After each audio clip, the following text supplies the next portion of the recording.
Hello and welcome to this lesson. So in this lesson, essentially, we are going to be looking at how you can now go ahead and do more studies. So we have looked at various examples of how you can annotate and journal your charts. So essentially, I've already shown you what are the benefits of backtesting. Essentially, those are still the benefits of now doing these studies.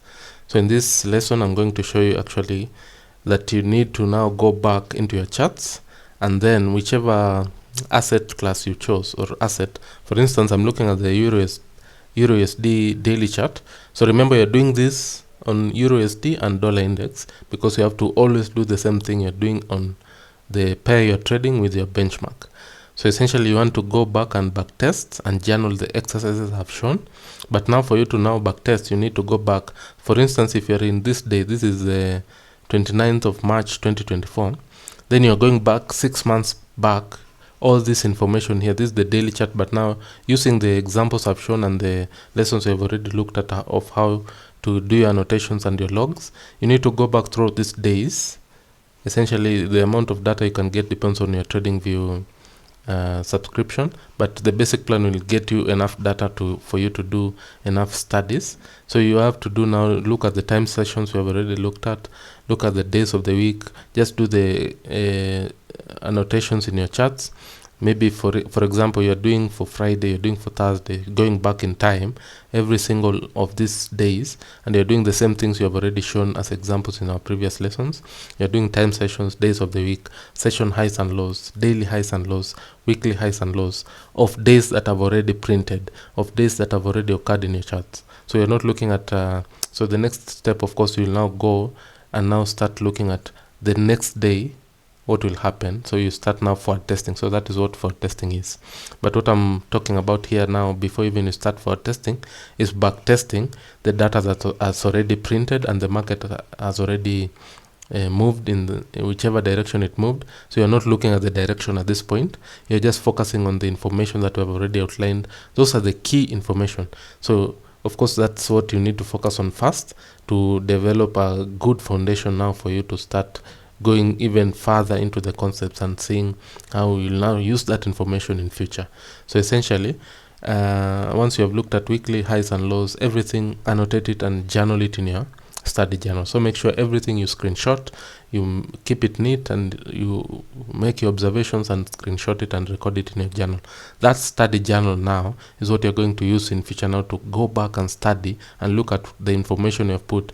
Make sure you're arranging everything in a daily basis and a weekly basis so that when you go back to study, you have a clear way of just studying and an easy way of studying the information that you have already recorded in the past.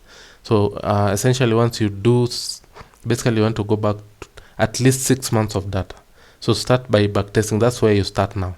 Before you start forward testing, start by backtesting. So from today, rather, whichever day you'll be in, you start and go back 6 months of data. Then you go into, for example, like time sessions and days of the week, session highs and lows. There's some instance we use the 15 minutes and sometimes we use the 1 hour. So it depends on which study you are trying to do. So I already showed examples, so you can go back to the examples, the sections where you showed examples of how you can annotate and journal these elements. You need to go back to those lessons and revisit if you need more information. Just go back to the lessons and you'll see the time frame that you need to work with. But essentially, you need to go back throughout these days and do the exact same things I already showed in the examples. So this is where actually this is what will set you apart in laying the right foundation, because if you do this right, then it means you'll start seeing the things that I'm now going to outline in the next lesson. There are elements that you now need to start seeing in your charts that are repeating every single day and every single week. So essentially, don't try to predict the direction of the market at this stage. We are not looking to know where the market is going, we're just studying what the market has done, and now we are also studying specific elements in the market that will usually repeat every single day and every single week.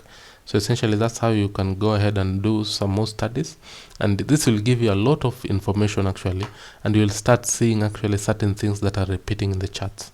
So essentially, as I'll keep insisting, don't try to predict the direction. That is very important because it will help you to focus on the key things first, before you start going into more content. So essentially, the next lesson I'll show you exactly what you'll now start seeing in the markets that are repeating, and it will be a good guide for you to check whatever you're studying. Are you seeing the same things that I'm outlining? You should be seeing the same things, and if you can see the same things, then it means you're in the right direction. So thank you so much for watching this video. I'll see you in the next one.